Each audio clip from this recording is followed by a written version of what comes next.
여호와께서 내 주에게 말씀하시기를 내가 내 원수들로 내 발판이 되게 하기까지 너는 내 오른쪽에 앉아 있으라 하셨도다. 성도 여러분, 세상은 지금도 메시아를 기다립니다. 유대인들은 아직도 다윗의 왕자를 회복할 메시아를 기다리고 있습니다. 이슬람 또한 그들이 이사라고 부르는 예수가 마지막 때에 재림하여 적그리스도를 물리치고 이슬람의 완전한 승리를 가져올 것이라고 믿습니다. 심지어 기독교인들도 각자 다른 모습의 메시아를 기대합니다. 어떤 이들은 정치적 혁명가를, 어떤 이들은 경제적 번영을 가져올 왕을 원합니다. 그런데 오늘 우리가 함께 읽은 시편 110편은 이 모든 기대와 전혀 다른 메시아를 소개합니다. 이 시편이 우리에게 던지는 질문은 명확합니다. 당신이 기다리는 메시아는 왕입니까? 아니면 제사장입니까? 놀랍게도 성경의 대답은 둘 다입니다. 예수님께서도 마태복음 22장에서 바리새인들에게 이 시편을 인용하시며 그들의 메시아 이해를 완전히 뒤집어 놓으셨습니다. 다윗이 그리스도를 주라 칭하였은즉 어찌 그의 자손이 되겠느냐? 오늘 우리는 이 시편 110편을 통해서 왜 진정한 메시아는 왕이면서 동시에 제사장이어야만 하는지, 그리고 이것이 우리의 삶에 어떤 의미를 갖는지 함께 살펴보려 합니다. 첫째, 정복이 아니라 변화입니다. 여호와께서 시온에서부터 주의 권능의 귤을 내보내시리니 주는 원수들 중에서 다스리소서. 주의 권능의 날에 주의 백성이 거룩한 옷을 입고 즐거이 헌신하니 새벽 이슬 같은 주의 청년들이 주께 나오는도다. 1절을 보십시오. 하나님은 메시아에게 이렇게 말씀하십니다. 내가 내 원수들로 내 발판이 되게 하기까지 너는 내 오른쪽에 앉아 있으라. 여기서 발판으로 번역된 히브리어 하돔 레라글레카는 단순히 적을 짓밟는다는 의미가 아닙니다. 고대 근동에서 왕이 발을 올려놓는 발판은 완전한 굴복과 항복을 의미했습니다. 그런데 흥미로운 것은 이 승리가 어떻게 이루어지는가 하는 점입니다. 3절을 다시 보십시오. 주의 백성이 거룩한 옷을 입고 즐거이 헌신하니. 여기 즐거이 헌신하다는 표현이 핵심입니다. 강요된 복종이 아닙니다. 두려움에 떨며 무릎 꿇는 것이 아닙니다. 마음으로부터 우러나오는 기쁨의 헌신입니다. 이슬람의 메시아 사상을 보면 이렇습니다. 그들의 경전에 따르면 마지막 날 이사가 다시 와서 십자가를 부수고 돼지를 죽이고 지지야 세금을 폐지하면서 모든 이들이 이슬람으로 개종하게 만들 것이라고 합니다. 그리고 적그리스도인 다자를 칼로 죽이고 40년간 통치하다가 죽어서 메디나에 있는 무함마드 옆에 묻힐 것이라고 믿습니다.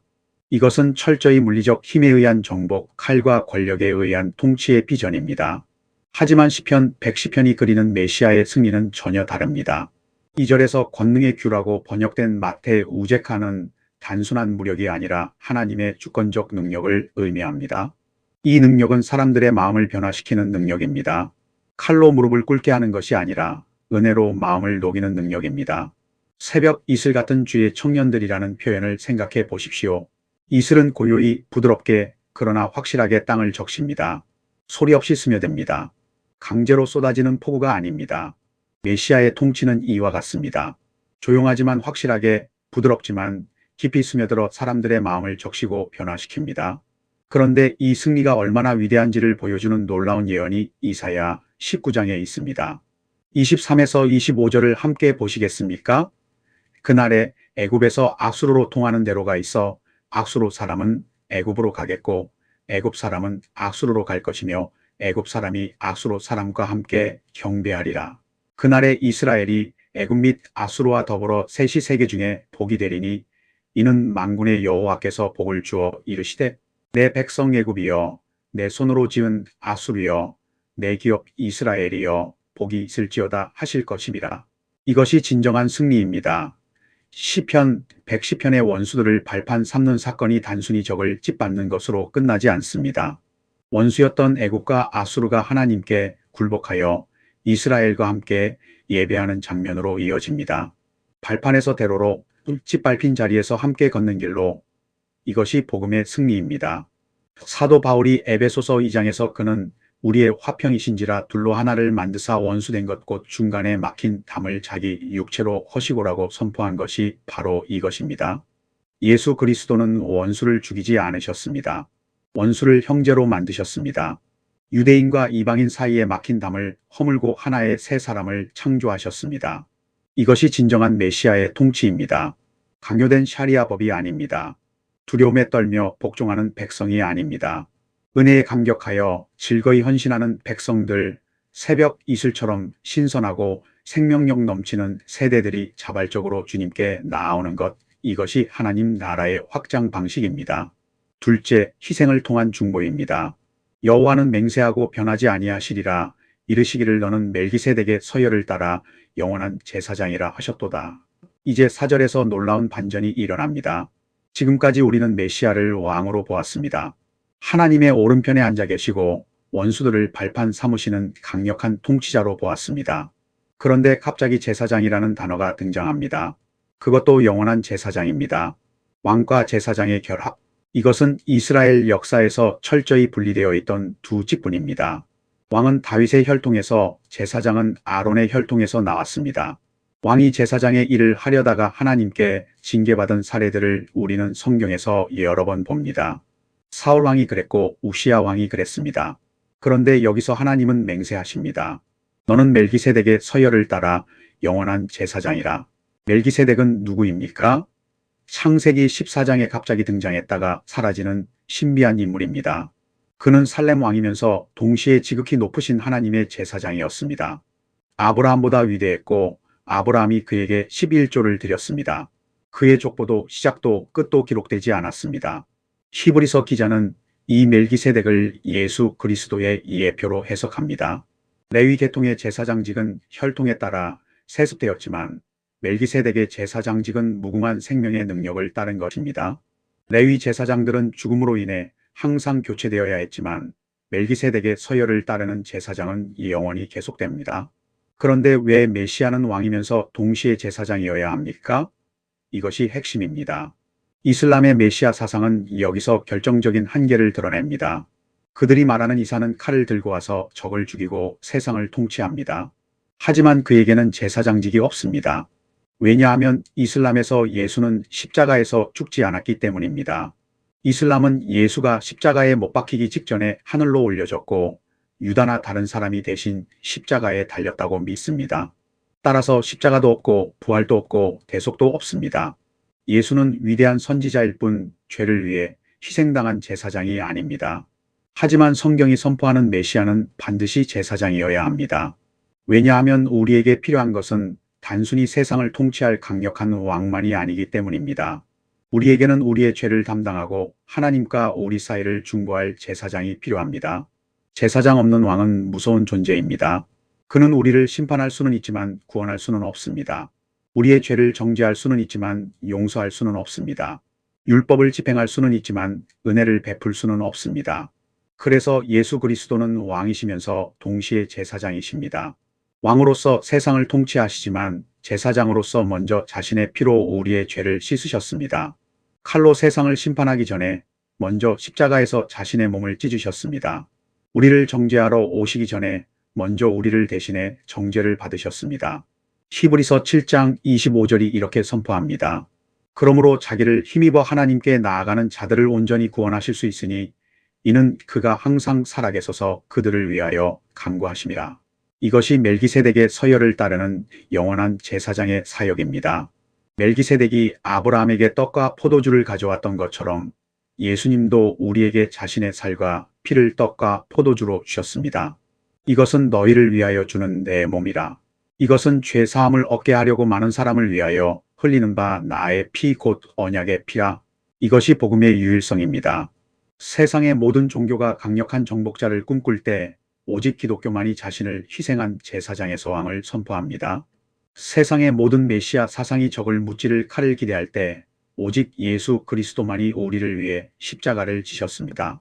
이사야 19장이 꿈꾸는 그 위대한 평화의 대로 원수들이 함께 예배하는 그 놀라운 화해는 제사장이신 왕을 통해서만 가능합니다. 피 흘림이 없이는 죄 사함이 없고 죄 사함이 없이는 진정한 화해가 없습니다. 예수님은 유대인과 이방인 사이에 막힌 담을 자기 육체로 허셨습니다. 그분의 십자가가 곧 평화의 대로를 여는 열쇠입니다. 셋째, 공의로운 심판과 영원한 승리입니다. 주의 오른쪽에 계신 주께서 그의 노하시는 날에 왕들을 쳐서 깨뜨리실 것이라. 그가 문나라를 심판하여 시체로 가득하게 하시고 여러 나라의 머리를 쳐서 깨뜨리시며 길 곁에 시냇물을 마시고 그러므로 그의 머리를 드시리로다. 이제 시편은 메시아의 최후 승리를 묘사합니다. 5에서 6절을 보면 격렬한 심판의 장면이 펼쳐집니다. 은혜롭고 자비로운 제사장의 모습이 갑자기 강력한 전사의 모습으로 바뀝니다. 왕들을 깨뜨리시고 문나라를 심판하시며 머리를 쳐서 깨뜨리십니다. 어떤 이들은 이 구절을 읽으며 불편해합니다. 사랑의 하나님이 왜 이렇게 격렬하게 심판하시는가? 하지만 이것을 이해해야 합니다. 제사장이신 왕의 통치는 무조건적인 관용이 아닙니다. 은혜가 거부될 때, 십자가의 사랑이 짓밟힐 때 그분은 반드시 공의로 심판하십니다. 예수님의 초림과 재림은 이 두 가지 측면을 보여줍니다. 초림 때는 제사장으로 오셔서 우리의 죄를 담당하셨습니다. 아버지 저들을 사하여 주옵소서 자기들이 하는 것을 알지 못함이니이다 라고 기도하셨습니다. 하지만 재림 때는 왕으로 오셔서 끝까지 회개하지 않는 자들을 심판하실 것입니다. 요한계시록 19장을 보면 백마를 타고 오시는 예수님의 모습이 나옵니다. 그의 눈은 불꽃 같고 그의 머리에는 많은 관들이 있고 그의 입에서 예리한 검이 나오니 그것으로 만국을 치겠고, 이것이 재림하시는 왕의 모습입니다. 하지만 여기서 중요한 것은 7절입니다. 길 곁에 시냇물을 마시고 그러므로 그의 머리를 드시리로다. 전투 중에 길가에 시냇물을 마시며 잠깐 쉬는 전사의 모습입니다. 그리고 다시 머리를 드십니다. 이것은 무엇을 의미합니까? 이것은 그분의 승리가 일시적이지 않다는 것을 보여줍니다. 힘을 다해 싸우다가 결국 쓰러지는 전사가 아닙니다. 잠깐 쉬고 다시 머리를 드는 모습은 여유 있고 확실한 승리를 의미합니다. 그분의 통치는 영원합니다. 이슬람의 메시아 사상과 비교해 보십시오. 그들이 말하는 이사는 40년간 통치하다가 죽어서 무덤에 묻힙니다. 유한한 존재입니다. 인간입니다. 아무리 위대해도 결국 죽음 앞에서는 무력합니다. 하지만 시편 110편의 메시아는 영원히 머리를 높이 드십니다. 왜냐하면 그분은 부활하신 주님이시기 때문입니다. 죽음을 이기고 다시 사신 분이시기 때문입니다. 사망아 너의 승리가 어디 있느냐? 사망아 내가 쏘는 것이 어디 있느냐? 부활하신 예수님 앞에서 죽음은 패배했습니다. 그래서 바울은 고린도전서 15장에서 이렇게 외칩니다.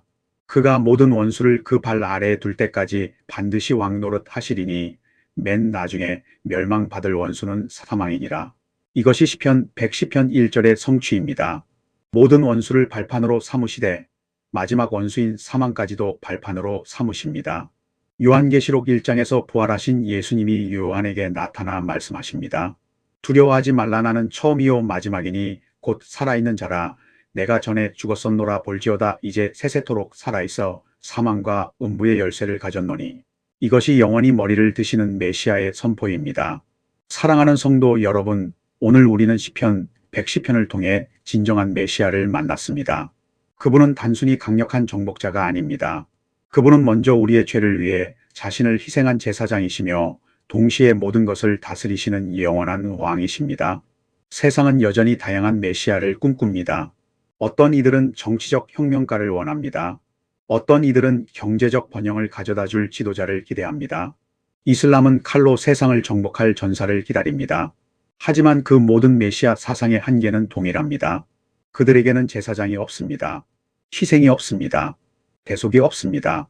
제사장 없는 왕은 무서운 존재입니다. 그는 우리를 심판할 수는 있지만 구원할 수는 없습니다. 우리의 죄를 지적할 수는 있지만 용서할 수는 없습니다. 그래서 그런 메시아 아래서는 두려움만 있을 뿐 평안이 없습니다. 율법만 있을 뿐 은혜가 없습니다. 하지만 예수 그리스도는 다릅니다. 그분은 왕으로 통치하시기 전에 먼저 제사장으로 자신을 드리셨습니다. 우리를 심판하러 오시기 전에 먼저 우리를 대신해 심판을 받으셨습니다. 우리에게 칼을 요구하시기 전에 먼저 자신이 십자가를 지셨습니다. 그래서 그분의 통치 아래서는 두려움이 아니라 즐거운 헌신이 일어납니다. 3절의 말씀처럼 주의 백성이 거룩한 옷을 입고 즐거이 헌신하니 새벽 이슬 같은 주의 청년들이 주께 나옵니다. 강요된 복종이 아닙니다. 은혜에 감격한 자발적 헌신입니다. 그리고 이 메시아를 통해 이사야 19장이 꿈꾸는 그 놀라운 비전이 실현됩니다. 원수였던 자들이 함께 예배하는 평화의 대로가 열립니다. 유대인과 이방인, 애국과 아수르와 이스라엘이 하나의 가족으로 묶입니다. 이것이 십자가의 능력입니다. 이것이 제사장에서 왕이신 예수 그리스도의 위대한 승리입니다. 오늘 우리에게 묻습니다. 당신은 어떤 메시아를 기다립니까? 당신을 대신해 죽어주신 제사장이 필요하지 않습니까? 아니면 단순히 당신의 욕망을 채워줄 정치적 지도자면 충분합니까? 진정한 메시아는 우리의 편의를 위해 오신 분이 아닙니다. 우리의 구원을 위해 오신 분입니다. 우리를 심판하기 전에 먼저 우리를 구원하신 분입니다. 그래서 우리는 이 메시아 앞에서 두려워 떨며 복종하는 것이 아니라 감격하여 즐거이 헌신합니다. 오늘 이 시간 여러분 한 분 한 분이 이 진리를 붙잡으시기를 축원합니다. 제사장이시며 왕이신 예수 그리스도, 우리를 위해 자신을 희생하셨지만 지금은 하나님 우편에 앉아 계시며 영원히 왕 노릇 하시는 그분을 믿으십시오. 그리고 그분의 통치 아래서 즐거이 헌신하는 삶을 사십시오. 우리 삶의 모든 막힌 담을 허물고 원수를 형제로 만드는 화해의 사역에 동참하십시오. 이것이 바로 하나님 나라의 대로를 수축하는 일입니다. 언젠가 그분이 다시 오실 것입니다. 그때는 제사장이 아니라 왕으로 오실 것입니다. 하지만 우리는 두렵지 않습니다. 왜냐하면 그분이 이미 우리를 위해 제사장으로 자신을 드리셨기 때문입니다. 우리의 죄를 이미 십자가에서 담당하셨기 때문입니다. 그래서 우리는 담대히 그날을 기다립니다. 주 예수여 어서 오시옵소서. 아멘. 기도하겠습니다. 거룩하신 하나님 아버지, 오늘 이 시간 시편 110편을 통해 진정한 메시아를 보게 하시니 감사합니다. 세상은 강력한 정복자를 꿈꾸지만 주님은 먼저 우리를 위해 희생하신 제사장으로 오셨습니다. 우리를 심판하러 오시기 전에 먼저 우리를 대신해 십자가를 지셨습니다. 이 놀라운 사랑 앞에서 우리는 할 말을 잃습니다. 주님, 우리가 이 은혜를 잊지 않게 하옵소서. 두려움이 아니라 감격으로, 강요가 아니라 즐거운 헌신으로 주님께 나아가게 하옵소서. 우리를 새벽 이슬 같은 주의 백성으로 만들어 주옵소서. 그리고 주님이 우리 안에서 이루실 화해의 역사를 믿습니다. 이사야 19장이 꿈꾸는 그 평화의 대로를 우리의 삶 속에서 보게 하옵소서. 원수를 형제로 만드시는 주님의 능력이 우리를 통해 나타나게 하옵소서. 언젠가 다시 오실 그날까지 우리가 신실하게 주님을 섬기며 하나님 나라의 대로를 수축하는 성도들이 되게 하옵소서. 우리의 왕이시며 제사장이신 예수 그리스도의 이름으로 기도합니다. 아멘.